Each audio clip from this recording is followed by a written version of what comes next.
Hello, ഇന്നത്തെ കഥയിലേക്ക് എല്ലാവർക്കും സ്വാഗതം. ചാനൽ ആദ്യമായിട്ട് കാണുന്നവരാണെങ്കിൽ ഒന്ന് സബ്സ്ക്രൈബ് ചെയ്തിട്ട് ലൈക്ക് ചെയ്യണേ. അപ്പോൾ ആദർശും നയനയും കൂടെ ബെഡിൽ കിടന്നിട്ടുള്ളത്. ആ സമയത്ത് ആദർശ് പറയുന്നുണ്ട്, അനിയുടെ മനസ്സിൽ നിറച്ചും നന്മ മാത്രമേ ഉള്ളൂ. അവൻ ആരെയും ദ്രോഹിക്കണം എന്ന് ആഗ്രഹിക്കുന്ന കൂട്ടത്തിലല്ല. അതുകൊണ്ട് തന്നെ അങ്ങനെയുള്ള അവന് നല്ലൊരു കുടുംബജീവിതം കിട്ടണം എന്ന് ആഗ്രഹിക്കുന്നതിൽ തെറ്റൊന്നുമില്ലല്ലോ. അപ്പം നയന തിരിച്ചു പറയാണ്, എന്തായാലും ഏട്ടൻ്റെ ജീവിതം ഇങ്ങനെയായി, ഇനി അനിയൻ്റെയെങ്കിലും അങ്ങനെ ആവാതിരിക്കാനായിരിക്കും അല്ലേ? അതെന്താ നീ അങ്ങനെ പറഞ്ഞേ? മുൻപ് കുഴപ്പമൊക്കെ ഉണ്ടായിരുന്നു, പക്ഷെ ഇപ്പം നമ്മുടെ ലൈഫ് നല്ല സക്സസ് തന്നെയാണല്ലോ. അപ്പം നയന ആദർശിൻ്റെ മുഖത്തേക്ക് തന്നെ നോക്കിയിട്ട് പറയുന്നുണ്ട്, നാളെ കല്യാണം കഴിഞ്ഞാൽ അനാമിക ഇങ്ങോട്ടേക്ക് വരും. നാളെ അവരുടെ ഫസ്റ്റ് നൈറ്റാ. നീ എന്തിനത് ഇപ്പം പറഞ്ഞേ? ആദർശ് തിരിച്ചു ചോദിക്കുകയാണ്. ഏയ് ഒന്നിനുമല്ല. ജാനകി മുറിയിൽ വരുന്ന സമയത്തും അജയൻ ഉറങ്ങിയിട്ടുണ്ടായിരുന്നില്ല. അവർ ചോദിക്കുകയാണ്, അജയേട്ടൻ ഇനിയും ഉറങ്ങിയില്ലേ? അല്ല, നമുക്ക് ഒരേ ഒരു മോനേ ഉള്ളൂ ജാനകി. പക്ഷേ അവനെ വിഷമിപ്പിച്ചിട്ട് ഈ കല്യാണം നടത്തേണ്ടിയിരുന്നില്ല. അപ്പോൾ ജാനകി ദേഷ്യത്തോടെ പറയുന്നുണ്ട്, നാളെ ആ കല്യാണം, ആ നേരത്താണ് ഇങ്ങനെയൊക്കെ പറയുന്നേ? അതല്ല, അച്ഛൻ്റെ അടുത്ത കൂട്ടുകാരനാ പുരോഹിതൻ. അദ്ദേഹം നമ്മുടെ കുടുംബത്തിന് തകർച്ച ഉണ്ടാവുന്ന ഒരു കാര്യവും പറയാറില്ല. ആ സമയത്ത് ജാനകി പറയുന്നുണ്ട്, സത്യം പറയാലോ അജയേട്ടാ, ഈ കല്യാണം മുടക്കാൻ വേണ്ടി നയനക്കും അവളുടെ അമ്മയ്ക്കും ഒക്കെ ഒരുപാട് നേർച്ചകളും വഴിപാടുകളും ഉണ്ട്. അതുകൊണ്ടാ നമ്മുടെയൊക്കെ മനസ്സൊക്കെ മാറി വരുന്നത്. ശരിക്കും നമ്മുടെ മോനെ സ്നേഹിക്കുന്ന ഒരു പെൺകുട്ടിയല്ലേ അവൻ്റെ ഭാര്യയായിട്ട് വരേണ്ടത്. അനിയെന്ന് വെച്ചാ അനാമികയ്ക്ക് ജീവനാ. ആ സമയത്ത് അജയൻ പറയുന്നുണ്ട്, ആൾക്കാരെ മനസ്സിലാക്കുന്നതിൽ തനിക്ക് തെറ്റുപറ്റിയെന്ന് എനിക്ക് തോന്നിയിട്ടില്ല. അനി അവൻ്റെ ഫ്രണ്ട്സിനെ സെലക്ട് ചെയ്യുമ്പോൾ പോലും ശ്രദ്ധയോടെ സെലക്ട് ചെയ്യാറുള്ളൂ. അതായത് ആൾക്കാരെ മനസ്സിലാക്കുന്ന കാര്യത്തിൽ അവൻ ഒരുപാട് മുന്നിലാണ്. അങ്ങനെയുള്ളപ്പോൾ അനാമികയ്ക്കൊരു പ്രശ്നമുണ്ടെന്ന് അവൻ പറയുമ്പോൾ നമ്മളത് സീരിയസ് ആയിട്ട് കാണണ്ടേ? അപ്പോൾ ജാനകി പറയാണ്, നമ്മുടെ മോന് ഇതുവരെ തെറ്റ് പറ്റിയിട്ടില്ല. അതുകൊണ്ട് തന്നെ ഇത്രയും നാൾ അവന് നല്ല നല്ല കൂട്ടുകാരെ ഉണ്ടായിട്ടുള്ളൂ. എന്നാ ഇപ്പം അതിനൊക്കെ മാറ്റം വന്നിട്ടുണ്ട്. അതുകൊണ്ടാ നന്ദുവിനെ പോലൊരു ഫ്രോഡ് പെണ്ണിനെ അവൻ ഇഷ്ടപ്പെട്ടത്. അപ്പം അജയൻ ചോദിക്കുന്നുണ്ട്, ഫ്രോഡ് പെണ്ണോ? അതെന്താ നീ അങ്ങനെ പറഞ്ഞത്? ഫ്രോഡ് ആയതുകൊണ്ട് തന്നെ. അല്ലെങ്കിൽ അനിയുടെ കല്യാണം ആണെന്നറിയാം. ആ സമയത്ത് വീണ്ടും അവനെ സ്വാധീനിക്കാൻ നോക്കൂ അവള്. അവളോട് ഞാൻ വ്യക്തമായിട്ട് പറഞ്ഞതാ കല്യാണത്തിൻ്റെ അന്ന് വന്നാൽ മതിയെന്ന്. എന്നിട്ട് നോക്ക്, അവളുടെ അച്ഛനെയും കൂട്ടി തലേ ദിവസം വന്നില്ലേ? ആ സമയത്ത് അജയൻ പറയുന്നുണ്ട്, അത് ഈ വീട്ടിൽ എല്ലാവരും നിർബന്ധിച്ചതുകൊണ്ടാ. പക്ഷേ ഞാൻ എൻ്റെ നിലപാട് വ്യക്തമായിട്ട് പറഞ്ഞതാണല്ലോ. അത് അവളുടെ ചെവി കയറിയില്ല.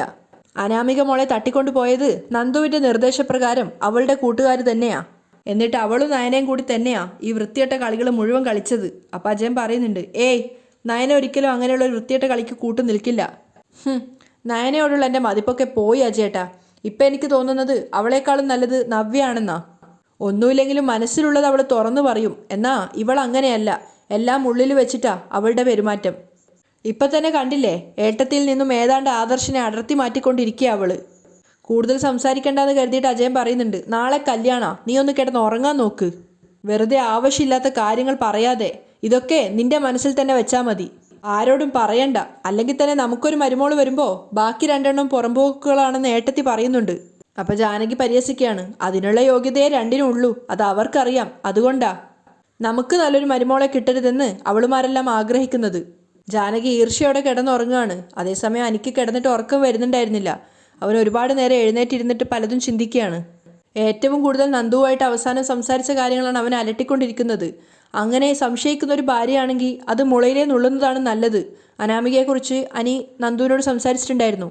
ആ സമയത്തും നന്ദു പറഞ്ഞത്, ദേ അനി, നമുക്ക് ഈ സംസാരം ഇവിടെ വെച്ച് നിർത്താം. എൻ്റെ പേരും പറഞ്ഞ് ഒരിക്കലും അനിയുടെ വിവാഹം മുടങ്ങാൻ പാടില്ല. അത് എന്നെ മാത്രമല്ല, എൻ്റെ രണ്ട് ചേച്ചിമാരെയും ബാധിക്കും. ഇപ്പോൾ തന്നെ ഇവിടെ പലർക്കും സംശയമുണ്ട്. ആ സംശയം ഇനിയും ബലപ്പെടാൻ പാടില്ല. അനിയുടെ അവസാന പ്രതീക്ഷയും തകർത്തുകൊണ്ടാണ് നന്ദു സംസാരിക്കുന്നത്. അതേസമയം കിടന്നിട്ടും ആദർശിന് ഉറക്കം വരുന്നുണ്ടായിരുന്നില്ല.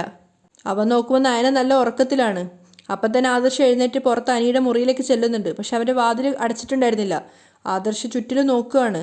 ഇതെന്താ ഇവൻ മുറി അടക്കാതെ കിടക്കുന്നേ എന്നൊക്കെ പറഞ്ഞുകൊണ്ടാണ് ആദർശ് ചെന്ന് നോക്കുന്നത്. പക്ഷേ എവിടെയും അനിയെ കാണാൻ പറ്റുന്നില്ല. അവസാനം അവൻ സിറ്റ് ഔട്ടിലും ബാൽക്കണിയിലും ഒക്കെ ചെന്ന് നോക്കുന്നുണ്ട്. പക്ഷേ എവിടെയും അനിയെ കാണുന്നില്ല. ബാൽക്കണിയിൽ ചെന്ന സമയത്താണ് അനിയുടെ ബൈക്ക് അവിടെ കാണുന്നില്ല എന്ന് ആദർശിന് മനസ്സിലായത്. ആ സമയത്ത് അവൻ ചിന്തിക്കുന്നുണ്ട്, നാളെ കല്യാണമായിട്ട് ബൈക്കും എടുത്തിട്ട് ഇവനിത് എങ്ങോട്ട് പോയതാ? ആദർശ് അനിയുടെ നമ്പറിലേക്ക് വിളിച്ചു നോക്കുകയാണെങ്കിൽ റിങ് അടിച്ച് തീരാന്നല്ലാതെ അനി ഫോൺ എടുക്കുന്നില്ല. അതുകൊണ്ട് തന്നെ ആദർശ് വേഗം നയന കിടക്കുന്ന മുറിയിലേക്ക് വരികയാണ്. അപ്പം നയന നല്ല ഉറക്കത്തിലാണ്. ആ സമയത്ത് അവളെ തട്ടി വിളിക്കുകയാണ്, നയന എഴുന്നേക്ക്. എന്താ? എടി അവന് കാണാനില്ല അനിയെ. അത് കേട്ടതും നയനയെ ഞെട്ടി എഴുന്നേക്കുകയാണ്. എന്താ പറഞ്ഞേ? അനി എവിടെ പോയി? അറിയില്ല, അവനെ മുറിയിൽ കാണാനിട്ട് ഞാൻ എല്ലായിടത്തും നോക്കി. അവൻ്റെ ബൈക്കും കാണുന്നില്ല. അതുകൊണ്ട് പുറത്തു പോയി എന്നുള്ള കാര്യം ഉറപ്പാ. അല്ല, ആദർശേട്ടൻ വിളിച്ചു നോക്കിയില്ലേ? ഞാൻ വിളിച്ചു നോക്കി, റിങ് ചെയ്യുന്നുണ്ട്, പക്ഷെ ഫോൺ എടുക്കുന്നില്ല. സമയം ഇപ്പോൾ 12 മണിയാവുന്നു. ഈ സമയത്ത് അവൻ എവിടെ പോവാനാ? നാളെ അവൻ്റെ കല്യാണാ.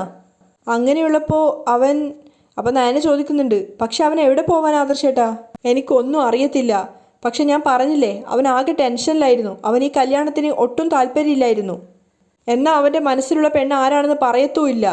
എങ്കിൽ അത് പറഞ്ഞിരുന്നെങ്കിൽ എന്തെങ്കിലും നേരത്തെ ചെയ്യായിരുന്നു. ഇനിയിപ്പോൾ അന്യജാതിയിൽപ്പെട്ട പെൺകുട്ടിയാണെങ്കിലും കുഴപ്പമില്ല, അവൻ്റെ ഇഷ്ടമല്ലേ നമ്മൾ നോക്കേണ്ടത്. നയന ആകെ വല്ലായ്മയോടെ നിൽക്കുകയാണ്. കാരണം തനിക്ക് സത്യം അറിയാമെന്നുള്ളത് എന്തെങ്കിലും ആദർശ് മനസ്സിലാക്കിയാൽ വലിയ പ്രശ്നം ഉണ്ടാവും എന്നുള്ളത് അവൾക്കറിയായിരുന്നു. ആ സമയത്ത് ആദർശ് പറയുന്നുണ്ട്, ഈ അനാമിക ഉണ്ടല്ലോ, അവൾ കുറച്ച് ഓവർ സ്മാർട്ടാ. അവന് ഈ കുറച്ച് അടക്കവും ഒക്കെയുള്ള പെൺകുട്ടികളെ ഇഷ്ടം. ഇനിയിപ്പോൾ എന്ത് ചെയ്യാനാ? നാളത്തെ കല്യാണം നമുക്ക് വേണ്ടാന്ന് വെക്കാൻ പറ്റുമോ? അപ്പം നയന പറയുന്നുണ്ട്, ഇനിയിപ്പോൾ നമ്മൾ അതേക്കുറിച്ചൊന്നും അല്ല സംസാരിക്കേണ്ടത്.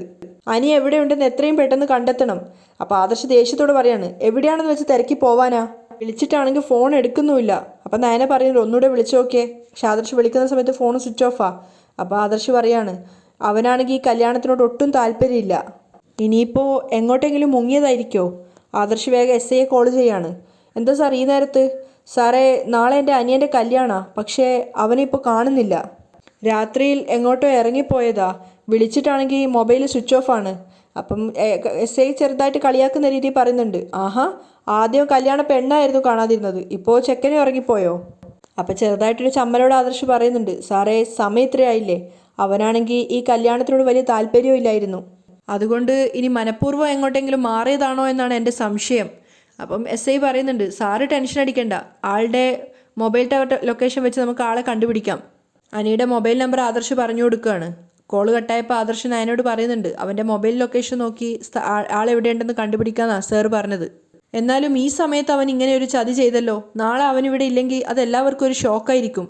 നയനയും ആകെ ടെൻഷനോടെ നിൽക്കുകയാണ്. അപ്പോൾ ആദർശ് ചോദിക്കുന്നുണ്ട്, അല്ല, നന്ദു അവനും വലിയ ക്ലോസ് ഫ്രണ്ട്സ് ആണല്ലോ, അപ്പോൾ അവർ ഒരുമിച്ചായിരിക്കുമോ പോയിരിക്കുന്നത്? ഞാനൊന്ന് നോക്കട്ടെ ആദർശേട്ടാ. നയന വേഗം നന്ദുവിൻ്റെ മുറിയിലേക്ക് പോവാണ്. നന്ദു മുറിയിൽ ലൈറ്റൊക്കെ അണച്ചിട്ടുണ്ടായിരുന്നെങ്കിലും അവൾക്ക് ഉറങ്ങാൻ സാധിക്കുന്നുണ്ടായിരുന്നില്ല. അവളിങ്ങനെ ഓരോന്ന് ചിന്തിച്ച് കിടക്കുമ്പോഴാണ് കതകിലെ മുട്ടുന്ന ശബ്ദം കേട്ടത്.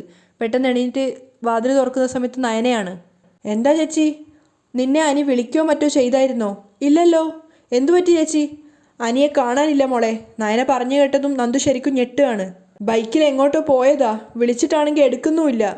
ആദർശേട്ടനാണെങ്കിൽ നല്ല അപ്സെറ്റാ, എനിക്കാണെങ്കിൽ നല്ല പേടിയുണ്ട്. അപ്പം നന്ദു ചോദിക്കുകയാണ്, ഈ രാത്രിയിൽ അനി എങ്ങോട്ട് പോവാനാ? നിന്റെ ഫ്രണ്ട്സുമായിട്ട് അവന് നല്ല അടുപ്പമല്ലേ, ഇനി അവരുടെ അടുത്തെങ്ങാനും പോയി കാണുമോ? നന്ദു ആകെ ടെൻഷൻ അടിച്ച് നിൽക്കുകയാണ്. അപ്പം നയന പറയുന്നുണ്ട്, പോലീസിൽ വിവരം അറിയിച്ചിട്ടുണ്ട്, എന്തെങ്കിലും വിവരം കിട്ടുവാണെങ്കിൽ അവർ പറയാമെന്ന് പറഞ്ഞു. അനിയെ കാണാനില്ലെന്ന വിവരം അറിഞ്ഞ ഇളയമ്മയുടെ സ്വഭാവം അറിയാലോ. ഇളയമ്മ നീയും അനിയും തമ്മിൽ അടുപ്പത്തിലാണെന്നുള്ള കാര്യം ഇവിടെ എല്ലാവരോടും വിളിച്ചു പറയും. അതുകൊണ്ട് നമുക്ക് എത്രയും പെട്ടെന്ന് അനിയെ കണ്ടെത്തിയേ പറ്റൂ. അനി നിന്നെ വിളിച്ചിരുന്നില്ലല്ലോ? ഇല്ല ചേച്ചി, കുറച്ചു മുമ്പ് കണ്ടപ്പോഴും അനി തന്ന സാരി ഉടുത്ത് കല്യാണത്തിന് വരണമെന്ന് പറഞ്ഞിരുന്നു. പക്ഷെ ആ സമയത്തും എങ്ങോട്ടും പോകുന്ന കാര്യമൊന്നും എന്നോട് പറഞ്ഞിട്ടില്ല.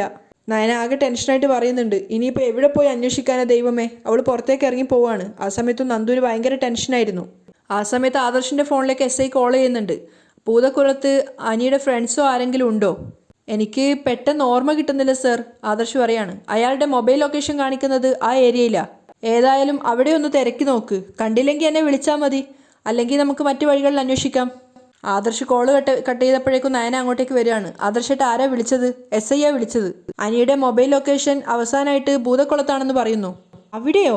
അങ്ങനെയാണെങ്കിൽ പെട്ടെന്ന് നമുക്ക് അങ്ങോട്ടേക്ക് പോവാം, നയന പറയാണ്. അവിടെ അവന് പരിചയമുള്ള ആരെങ്കിലും ഉണ്ടോ? ആദർശ് ചോദിക്കുകയാണ്. ആ, അവിടെ ഒരു റിസോർട്ടുണ്ട്. അവിടെ നന്ദുവിനും അവനും പരിചയമുള്ള ഒരു റിസോർട്ടുണ്ട്. അവരുടെ ഒരു ഫ്രണ്ട് അവിടെ വർക്ക് ചെയ്യുന്നുണ്ട്. അവിടേക്ക് ഇടയ്ക്കൊക്കെ ഇവരവിടെ പോവാറുള്ളതാ. മിക്കവാറും അനി അവിടെ കാണും. ഇനി അനി അവിടെ ഇല്ലെങ്കിൽ അവൻ്റെ ഫ്രണ്ട്സിനെ കാണാം. അവരോട് ചോദിച്ചാൽ അറിയാം അനി എവിടെയുണ്ടെന്ന്. അപ്പോൾ ആദർശ് പറയുന്നുണ്ട്, തൽക്കാലം നമുക്കിത് ആരോടും പറയണ്ട. വേണ്ട ആദർശേട്ടാ, മറ്റുള്ളവരെ കൂടി നമ്മൾ എന്തിനാ വിഷമിപ്പിക്കുന്നേ? നാളെ കല്യാണം ആയതുകൊണ്ട് എല്ലാവരും നേരത്തെ കിടന്നു. എല്ലാവരും സുഖമായിട്ട് ഉറങ്ങട്ടെ, നമുക്ക് അനിയുമായിട്ട് തിരിച്ചു വന്നാൽ മതി. അപ്പോൾ ആദർശ് പറയുന്നുണ്ട്, അവൻ എല്ലാവരുടെയും മനസ്സമാധാനം കളയുവാ, നീ വാ. അങ്ങനെ അവർ രണ്ടുപേരും അനിയെ അന്വേഷിച്ച് ഇറങ്ങുകയാണ്. പുറത്തിറങ്ങിയതും ആദർശ് പറയുന്നുണ്ട്, ഇനി കാറ് സ്റ്റാർട്ട് ചെയ്യുന്ന ശബ്ദം കേട്ട് ആരെങ്കിലും ഉണരുമോ എന്ന് അറിയില്ല, പെട്ടെന്ന് പോവാം ആദർശേട്ടാ. നയന കൂടുതൽ സംസാരിക്കാതെ വേഗം അവിടുന്ന് രണ്ടുപേരും പോവാണ്. ഡ്രൈവിങ്ങിനിടയിൽ ആദർശ് പറയുന്നുണ്ട്, അവൻ ഈ കല്യാണത്തിന് ഒട്ടും താല്പര്യമില്ല. അവന് ഇഷ്ടമില്ലാത്തൊരു കല്യാണം നടത്തിയ തുടക്കം മുതലേ കുഴപ്പങ്ങളായിരിക്കും. അതിപ്പോൾ വാഴക്കല്യാണമൊക്കെ നടത്തിയില്ലേ ആദർശേട്ടാ? പിന്നെ നമ്മളും ഒട്ടും ഇഷ്ടമില്ലാതെ തന്നെയല്ലേ ജീവിതം തുടങ്ങിയത്? അപ്പോൾ ആദർശ് തിരിച്ചു ചോദിക്കുന്നുണ്ട്, ഇപ്പോഴും എല്ലാ അർത്ഥത്തിലും നമ്മുടെ ദാമ്പത്യം വിജയമാണെന്ന് പറയാൻ പറ്റുമോ? എങ്കിലും പഴയതിലും നല്ല ആശ്വാസം ഇല്ലേ? നയന തിരിച്ചു ചോദിക്കുകയാണ്. ആ ആശ്വാസം എങ്ങനെയാണ് ഉണ്ടായത്? നമ്മുടെ കല്യാണം നടന്ന മുഹൂർത്തം വളരെ നല്ലതാണെന്നാണ് പുരോഹിതൻ പറഞ്ഞത്. ആദർശ തിരിച്ചു പറയുന്നുണ്ട്. നമ്മൾ വേർപിരിയണമെന്ന് ആഗ്രഹിച്ചാൽ പോലും നമുക്ക് രണ്ടാവാൻ പറ്റില്ലെന്നാ പുരോഹിതൻ മുത്തശ്ശനോട് പറഞ്ഞത്. അതേ ആള് തന്നെയാ ഇവിടെ ഇപ്പോൾ 2 കല്യാണം നടക്കുമെന്ന് പറഞ്ഞിരിക്കുന്നത്. അപ്പം നയന പറയുന്നുണ്ട്, ഇനിയിപ്പോൾ നമുക്ക് അത്തരം കാര്യങ്ങളൊന്നും സംസാരിക്കണ്ട. നാളെ കല്യാണ, അത് തടസ്സങ്ങളൊന്നും ഇല്ലാതെ നടക്കണം, എനിക്ക് അത്രയേ ഉള്ളൂ. അപ്പോൾ ആദർശ് ചോദിക്കുന്നുണ്ട്, നീ പറഞ്ഞെടുത്ത് അവൻ ഉണ്ടാവോ? ആ ഭാഗത്തല്ലേ അവസാനമായിട്ട് മൊബൈൽ ലൊക്കേഷൻ കാണിക്കുന്നത്? ഒരുപക്ഷെ അവിടെ ഉണ്ടാവാൻ സാധ്യതയുണ്ട്. അപ്പം ആദർശ് പറയുന്നുണ്ട്, എൻ്റെ കാര്യങ്ങളെക്കാളും കൂടുതൽ ഞാൻ ഇമ്പോർട്ടൻസ് കൊടുക്കുന്നത് അവൻ്റെ കാര്യങ്ങൾക്കാ. നമ്മുടെ കല്യാണം കഴിഞ്ഞതിന് ശേഷം ഞങ്ങൾ തമ്മിലുള്ള സംസാരം പോലും കുറഞ്ഞത്. പിന്നെ അവൻ്റെ സങ്കടങ്ങളൊക്കെ പറഞ്ഞത് നിന്നോടാ. എന്നിട്ടും നിനക്ക് കണ്ടെത്താൻ പറ്റിയില്ല അവൻ സ്നേഹിക്കുന്ന പെൺകുട്ടി ആരാണെന്ന്. അതിന് മറുപടിയൊന്നും പറയാതെ നയന ഇങ്ങനെ വിയർത്ത് നിൽക്കുകയാണ്. അപ്പോൾ ആദർശ് പറയുന്നുണ്ട്, പിന്നെ നിന്റെ അനിയത്തി അവൻ്റെ ബെസ്റ്റ് ഫ്രണ്ടാ, അവൾക്കും മനസ്സിലാക്കാൻ പറ്റിയില്ല അവൻ്റെ മനസ്സിൽ ആരാണെന്ന്. നയന മറുപടിയൊന്നും പറയാതെ ഇരിക്കുകയാണ്. അവസാനം രണ്ടുപേരും റിസോർട്ടിലെത്തി. ആദർശ് ചോദിക്കുന്നുണ്ട്, അനി മുൻപ് ഇവിടെ വന്നിട്ടുണ്ടോ? ആ, ഇടയ്ക്കൊക്കെ വരുമെന്ന് പറഞ്ഞിട്ടുണ്ടായിരുന്നു. എങ്കിൽ നീ വാ. രണ്ടുപേരും കൂടി അകത്തേക്ക് പോവാണ്. അകത്തെത്തിയതും നയന റിസപ്ഷനിൽ ചോദിക്കുന്നുണ്ട്, ഇവിടെ റോഷൻ എന്ന് പറയുന്നൊരു സ്റ്റാഫില്ലേ? ആ ഉണ്ട് മാഡം. അവൻ ഡ്യൂട്ടിയിലല്ല, ഫ്രണ്ട്സുമായിട്ട് റൂമിലുണ്ട്. അപ്പോൾ ആദർശ് ചോദിക്കണം, റൂം നമ്പർ എത്രയാ? 302. രണ്ടുപേരും ആ മുറി അന്വേഷിച്ചു പോവാണ്. ആ സമയത്ത് നയന പറയുന്നുണ്ട്, ഏതു നേരവും നന്ദുവിൻ്റെ ഒപ്പം ഉണ്ടാവാറ് വിഘ്നേഷും രാകേഷും ഒക്കെയാ. ഈ റോഷൻ എന്ന് പറയുന്ന കൂട്ടുകാരൻ വല്ലപ്പോഴേ ഉണ്ടാവാറുള്ളൂ. അങ്ങനെ അവർ ആ റൂമിലെത്തിയിട്ട് വാതിലിന് മുട്ടുകയാണ്. പക്ഷേ മുറിക്കകത്ത് കള്ള് കുടിച്ച് പൂസായിട്ടാണ് നമ്മുടെ അനി ഉണ്ടായിരുന്നത്. അവനിങ്ങനെ പിച്ചും പേയൊക്കെ പറഞ്ഞ് സിഗരറ്റൊക്കെ വലിക്കുകയാണ്. രാകേഷാണ് വാതിൽ തുറന്നത്. നയനയെ ആദർശനെയും കണ്ടതും അവൻ ശരിക്കും ഞെട്ടുകയാണ്. അവൻ അകത്തേക്ക് നോക്കുന്ന സമയത്ത് അനിയാണെങ്കിൽ ബോധമില്ലാതെ കിടക്കുന്നുണ്ട്. അപ്പോൾ നയന കുറച്ച് ദേഷ്യത്തോട് ചോദിക്കുകയാണ്, അനി ഇവിടെയുണ്ടോ? അത് പിന്നെ അവനിങ്ങനെ നിൽക്കുമ്പോഴേക്കും ആദർശം നയനെ അകത്തേക്ക് കയറുകയാണ്. അകത്തേക്ക് കയറി അനിയുടെ കോലം കണ്ടതും ആദർശ് ദേഷ്യം കയറുകയാണ്. ഡാ അനി, എഴുന്നേക്കടാ, നാളെ കല്യാണമായിട്ട് നീ എന്തായി കാണിക്കുന്നതെന്ന്. അപ്പം അനി ഇങ്ങനെ നാവ് കഴിഞ്ഞ് സംസാരിക്കുകയാണ്. അനിയോ? ആരാ ഇത്? കല്യാണോ? ആരുടെ കല്യാണം? എവിടുത്തെ കല്യാണം? അനി എന്തൊക്കെയോ പിച്ചും പേയും പറയാണ്. അപ്പോഴേക്കും ആദർശ് അവൻ്റെ കവിളിൽ തല്ലുന്നുണ്ട്. നയനെ പിടിച്ചു വെക്കാൻ നോക്കുകയാണ്. ആദർശേട്ടാ, എന്തായി കാണിക്കുന്നേ? ഇവൻ പറയുന്നത് കേട്ടില്ലേ നീ? ഇവനെ ഞാൻ എന്നൊക്കെ പറഞ്ഞ് വീണ്ടും അവനെ പിടിച്ചപ്പോഴേക്കും നയനെ തടയാണ്. ആദർശേട്ടാ, എന്തിനാ ഇങ്ങനെ അടിക്കുന്നേ? എന്നിട്ട് എന്ത് തോന്നിയ ശിവൻ കാണിച്ചു വെച്ചിരിക്കുന്നത്? അതിനുശേഷം രാകേഷിനോട് തട്ടിക്കയറുകയാണ്. എടാ, നിനക്കൊക്കെ എന്തിൻ്റെ കേടാ? നാളെ ഇവൻ്റെ കല്യാണമാണെന്ന് അറിഞ്ഞൂടെ? എന്നിട്ട് ഇവനെ കുടിപ്പിച്ചത്. അപ്പോഴേക്കും അനി വീണ്ടും ചോദിക്കുകയാണ്, കല്യാണോ? ആരുടെ കല്യാണം? ഇവിടെ ആരുടെ കല്യാണവും നടക്കില്ല. അനി പൊട്ടിച്ചിരിക്കുകയാണ്. എടാ, നിന്നെ ഞാൻ എന്നൊക്കെ പറഞ്ഞ് ആദർശ് ചൂടാവുന്നുണ്ട്. അപ്പോൾ രാകേഷ് പറയാണ്, ആദർശേട്ടാ, ഞങ്ങളാരും കുറ്റക്കാരല്ല, നടന്നത് എന്താണെന്ന് ഞാൻ പറയാം. അത് കേട്ടതും ആദർശ് നയനെ രാകേഷിൻ്റെ മുഖത്ത് നോക്കുകയാണ്. അവിടെയാണ് ഇന്നത്തെ എപ്പിസോഡ് വൈൻഡപ്പ് ചെയ്യുന്നത്.